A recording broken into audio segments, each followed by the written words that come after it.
Okay, so I wanted to do a quick podcast in real time based on an experience that I'm having that a lot of you have had. I'm at a conference. I just got done speaking, and they gave me a booth while I was doing the conference so I could drive traffic after that talk. And, you know, first impression is this isn't my market. These are startups, very small businesses, one or two people in the business.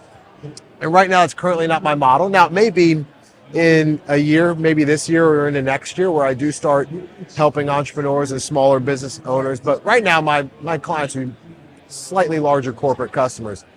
And so the first reaction was, oh my God, what did I do? What a waste of time.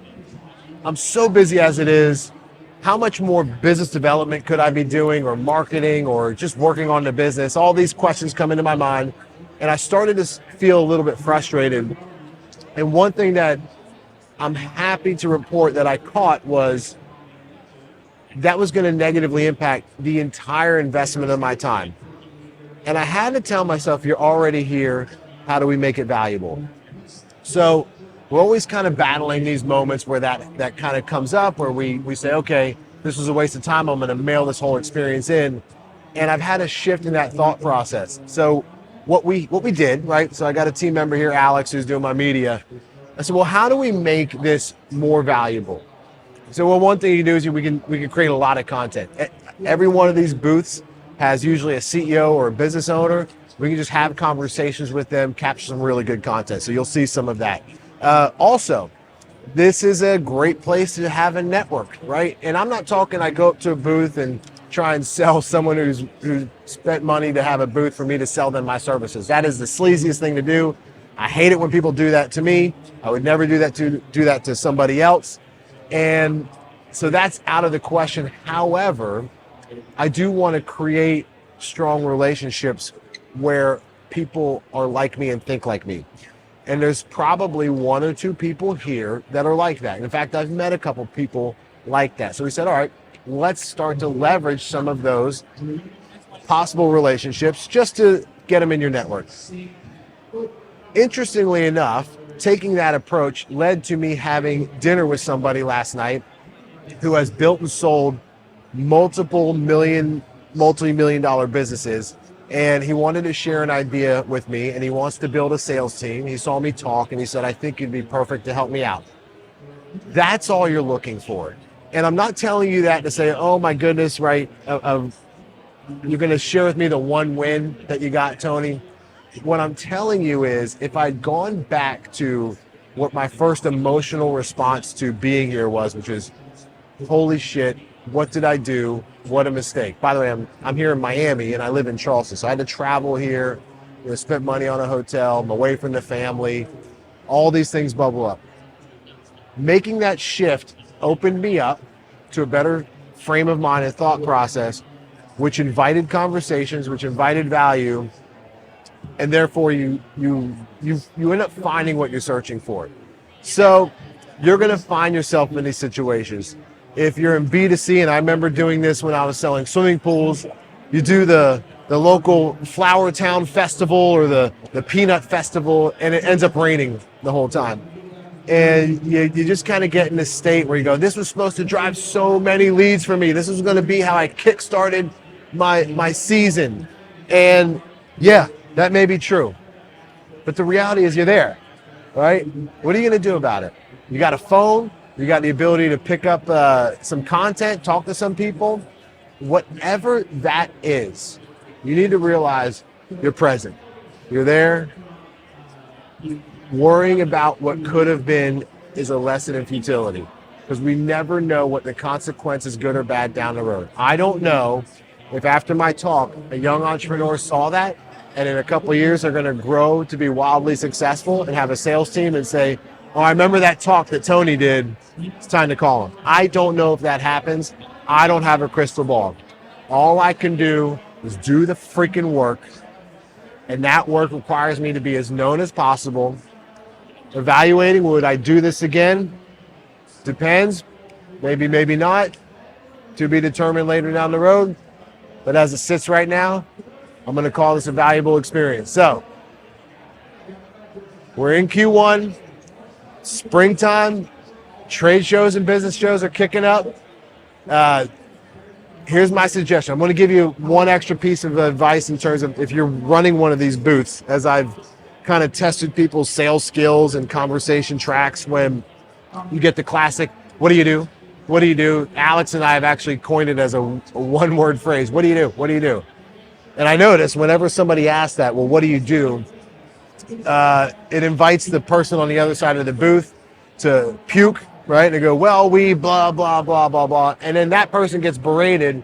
And in their mind, they're trying to think, okay, well, how does this apply to me? Could I use this? And so I've actually played around with a couple different openers and ways to respond to that. So I would change how you respond to what do you do.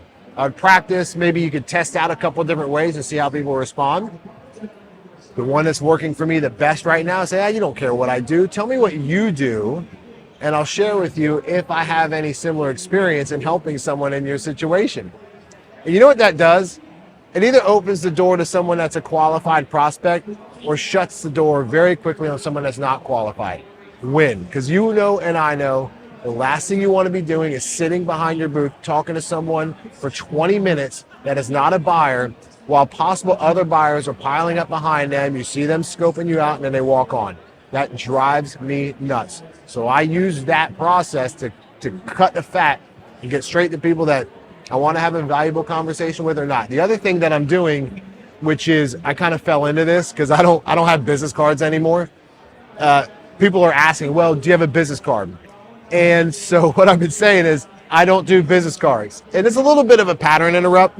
They go, what do you mean? I said, well, look, I base wanting to connect with somebody off of a meaningful conversation we might have already had. So if we do that, I'll take your card, and what I do is I just put a check mark saying, hey, I remember this person. I want to connect with you personally.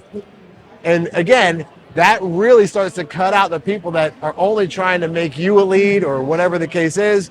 And I'm only connecting now with people that have interest and have maybe interest in having a meaningful personal connection with me later down the road.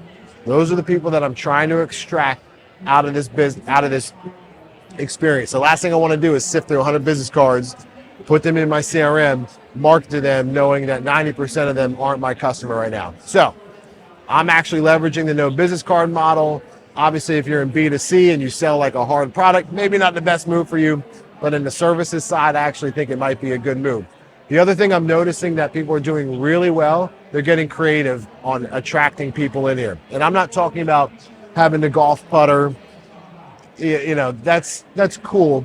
But I'll give you an example. Someone out there is doing some AI stuff, and we walked by. The booth looks great.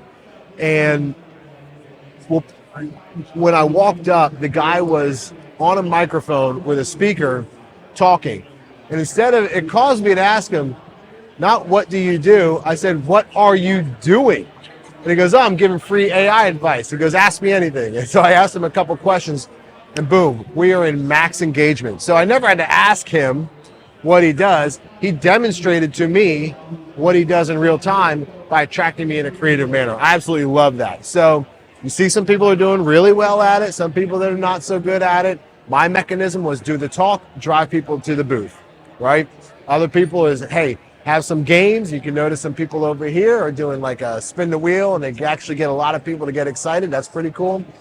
The whole goal is, can you be a little bit different that leads to an engaging conversation? If you can't do that, your booth can be as sexy as you want it to be. If you're not having engaging conversations, forget about it. All right.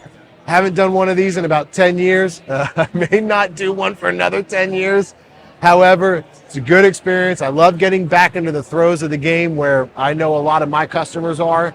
So at the end of the day, that's another outcome that I just haven't considered before, actually, is I'll be able to speak to the pros and cons of conference life. So there you go. Anyways, that's it. I just wanted to give you a quick update from the conference itself. All in all, we're happy. We're here. We're doing business. We're talking to other people that are doing business. And you know what? We got 2 feet on the floor and another day above ground. So we're doing it. All right, fam. Welcome back to Wine and Wealth. Happy to have you back. First episode since the comeback special, if that's what we want to call it. Okay, I'm not really Elvis, but I'll call it the comeback special. So if you back So as always, like, subscribe, share if you liked what you hear. And as always, fam, happy selling.